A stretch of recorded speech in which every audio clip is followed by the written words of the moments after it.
क्यों Bruce Lee एक असाधारण इंसान थे। हेलो दोस्तों, स्वागत है आपका नॉलेज सीरीज हिंदी में।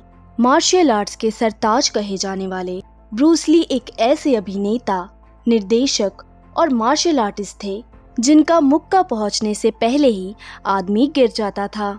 लोग उनकी एक्शन फिल्मों और मार्शल आर्ट्स टेक्निक्स के लिए जानते हैं, लेकिन इतनी प्रसिद्धि पाने वाले ब्रूस ली की कहानी का अंत बहुत ही गमगीन है। ब्रूस ली ने इतना नाम कमाने के बाद छोटी सी उम्र में 20 जुलाई 1973 में ही इस दुनिया को अलविदा कह दिया था।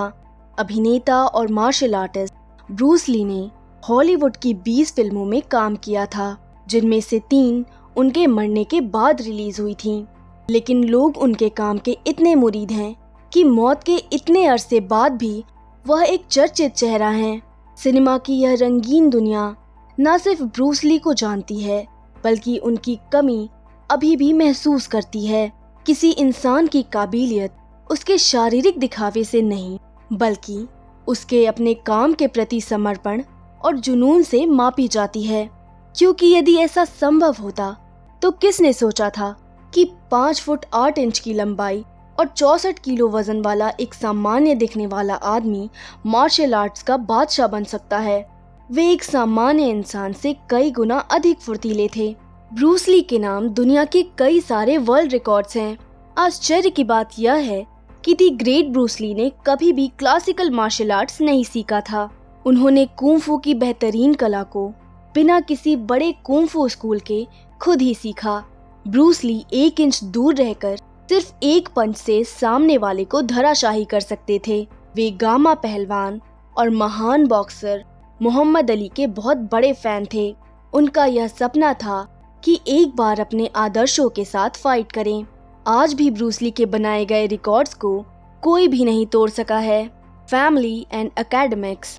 ब्रूस ली के पिता ली होई चुएन तथा उनकी माता ग्रेस हो थीं। जब वे 3 महीने के थे, उनका परिवार हांगकांग में शिफ्ट हो गया। ली के 4 भाई बहन और थे।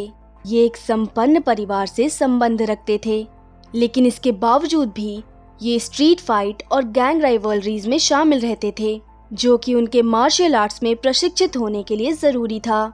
उनके पहले शिक्षक उनके पिता थे, जिन्होंने ली को मूल बातें सिखाई थी। 13 साल की उम्र में उन्होंने यीप मैन के अंडर में विंग चून की ट्रेनिंग शुरू की। उन्हें उनकी मिश्रित वंश की परंपरा के कारण यीप मैन और वोंग शुन ल्यूंग से निजी तौर पर विंग चून की कला सीखने के लिए ले जाया गया। अकेडमिकली ली ने अपनी प्रारंभिक शिक्षा ला सले कॉलेज से प्राप्त की, लेकिन अच्छे अंक न आने के कारण उन्हें वहां से निकालकर सेंट फ्रांसिस जेवियर्स कॉलेज में डाल दिया गया। सन 1959 में सैन फ्रांसिस्को में अपने स्थान परिवर्तन के लिए उनकी स्ट्रीट फाइट में भागीदारी जारी रही। ली के माता पिता उनके इस हिंसक व्यवहार के कारण ही परेशान रहते थे और एक सुरक्षित और स्वस्थ एवेन्यू के लिए वे हांगकांग छोड़ना चाहते थे।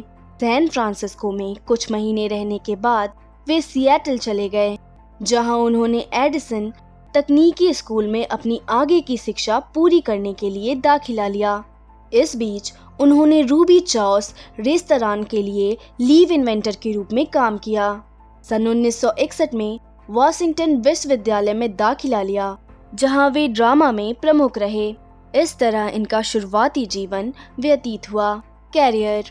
ब्रूस ली ने अपने करियर की शुरुआत से पहले एक बच्चे के रूप में मोनोसिलेबिक शब्दों को बोलना सीखा। इनके पिता, जो कि एक कैंटोनीज ओपेरा स्टार थे, जो फिल्म बैकग्राउंड से जुड़े हुए थे, जहां से इनके कैरियर की शुरुआत हुई। वे सिर्फ 3 महीने के थे जब उन्होंने अपनी पहली फिल्म गोल्डन गेट गर्ल की।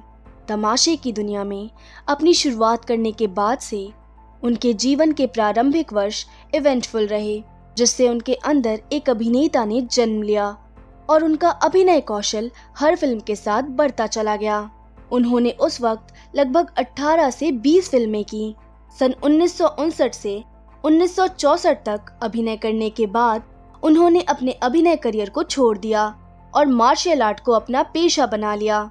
उन्होंने यह कुंग-फू के शिक्षक के रूप में शुरू किया। अपने समय के साथ उन्होंने सिएटल में ही अपना खुद का एक मार्शल आर्ट स्कूल खोला जिसका नाम ली जून फेंग गुंग फू इंस्टीट्यूट था। सन 1964 में ओकलैंड के एक प्रसिद्ध मार्शल आर्ट प्रशिक्षक जेम्स ली के साथ शामिल होने के लिए उन्होंने अपना कॉलेज छोड़ दिया। दोनों ने साथ मिलकर उसी शहर में एक स्कूल खोला जिसका नाम जून फैन मार्शल आर्ट स्टूडियो था। सन 1964 में ली ने लॉन्ग बीच अंतर्राष्ट्रीय कराटे चैंपियन में हिस्सा लिया, जहां उन्हें उनके 2 फिंगर पुशअप और 1 इंच पंच ने लोकप्रिय बना दिया। इसके बाद ये वहां गए जहां इनकी मुलाकात ताइक्वांडो मास्टर झूंग गुरी से हुई। वहां उन दोनों की तुरंत दोस्ती हो गई और दोनों कलाकारों के लिए यह लाभकारी भी रहा। उन्होंने सन 1967 में एक इवेंट में बहुत अच्छा प्रदर्शन किया। इस बीच उनका एक निजी मैच वोंग जैकमैन के साथ हुआ जो कि वे जीत गए। हालांकि मैच के परिणाम को सर्वसम्मति से घोषित किया गया था। इसकी कार्रवाई के बारे में वहां 2 वर्जन थे। लॉन्ग बीच कराटे चैंपियन में उनके असाधारण प्रदर्शन के चलते उन्हें हॉलीवुड निर्देशकों की सुर्खियों में लाया गया।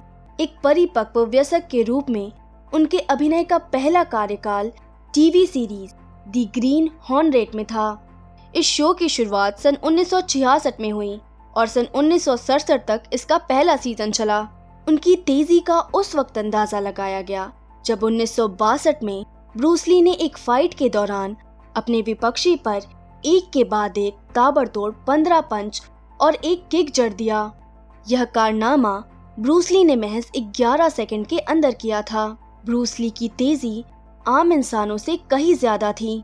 उनकी किक की रफ्तार इतनी तेज थी कि एक फिल्म की शूटिंग के दौरान एक शूट को 34 फ्रेम धीरे करना पड़ता था ताकि दर्शकों को ये महसूस ना हो कि वह नकली एक्टिंग कर रहे हैं, क्योंकि एक आम इंसान के लिए इतनी तेजी से लात मारना मुमकिन नहीं था। हर किसी का एक आइडियल होता है। ऐसे ही ब्रूस ली गामा पहलवान के बहुत बड़े फैन थे। वैसे Bruce Lee boxer Muhammad Ali के भी फैन थे और उनका सपना था कि उनके साथ एक बार फाइट करें। सन 1967 से 1969 तक उनको बहुत से टीवी सीरीज में मेहमान के रूप में बुलाया जाने लगा, जिसमें iron side, here comes the bride और ब्लून डाई जैसी टीवी सीरीज शामिल थीं। अपने अभिनय के बीच वो थोड़ा समय निकालकर अपने मार्शल आर्ट पे भी ध्यान दिया करते थे। उन्होंने ये महसूस किया कि पारंपरिक मार्शल आर्ट तकनीक में वे बहुत कठोर थे।